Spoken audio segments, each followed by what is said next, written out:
Katie are planning to attend that launch. Waffle House is cooking up a new beverage drink that's sure to wet your whistle. Coming soon to Waffle House.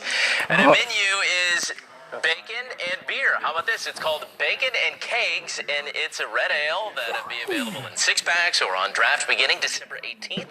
The company says it smells like bacon and pairs well with breakfast foods. I'm guessing this calls for, maybe a toast or some toast with the beer, if you prefer. How about that?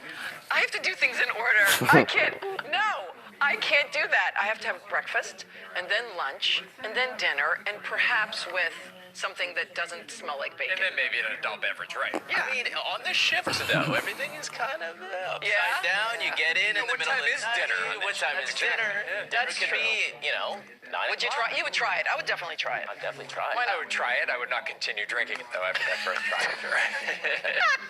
Well, people put the bacon in the, Bloody Marys, right? They do. I've seen that. I'm not big on that, Right. but... I'm fine with it. In my house with 3 young kids, the food ends up in a lot of different drinks. So, it's just mixing in. It's a food aquarium. That's what my son calls it. Right. Hey, what's going on behind you? That looks like a flash arrest. First light coming up right now. The day's going to begin a lot calmer than it ends, I'll tell you that much. Temperature right now, 43. Calm wind out there. Humidity at 56%.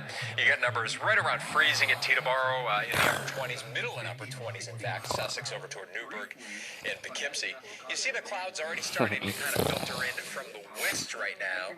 And this is the cold front that we're watching moving through the Ohio Valley. That'll move in by this evening. And along that cold front, there'll be a line of heavy showers, which can contain some winds gusting 50 to 60 miles per hour. So it will be a stormy evening out there, and then blustery and colder thereafter. Let's send it down to the tropics right now. We have Iota, which has strengthened into a hurricane, and I can't really conjure up a worse scenario for Nicaragua and Honduras. Less than 2 weeks ago, we were hit by massive Hurricane Eta. It was a Category 4 storm when it hit there. Look, Iota now forecast to be a Category 4 when it makes landfall later on tomorrow night into early Tuesday morning along the coast of Nicaragua. Could be 10 to 20 plus inches of rainfall in that area, so a devastating blow to them.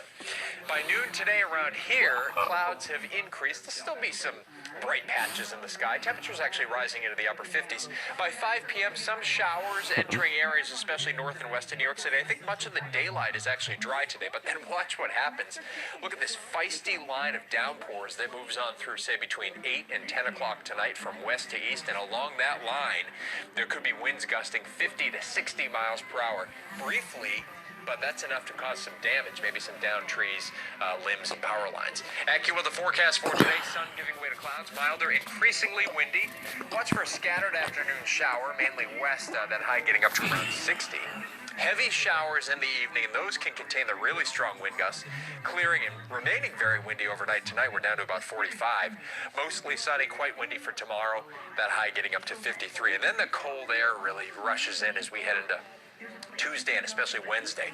More clouds on Tuesday, chillier, 48, could be a sprinkle or a flurry, especially north and west of New York City.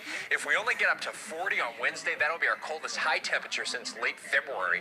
It's brisk and chilly out there, down below freezing at night. Still cool Thursday, and then we gradually warm things up a little bit Friday into Saturday, middle to upper 50s by then. But keep in mind this evening could be some strong wind gusts out there. Michelle, back over to you. All right, take the umbrellas in if they're not already taken down. The Scarlet Knights are looking to get back on track, plus a marathon of a day for the defending champ on the links. Can Tiger Woods move closer to back-to-back Masters championships? Details coming next in sports.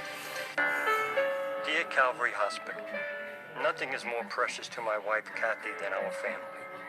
With her terminal lung disease, you manage both her physical and emotional pain.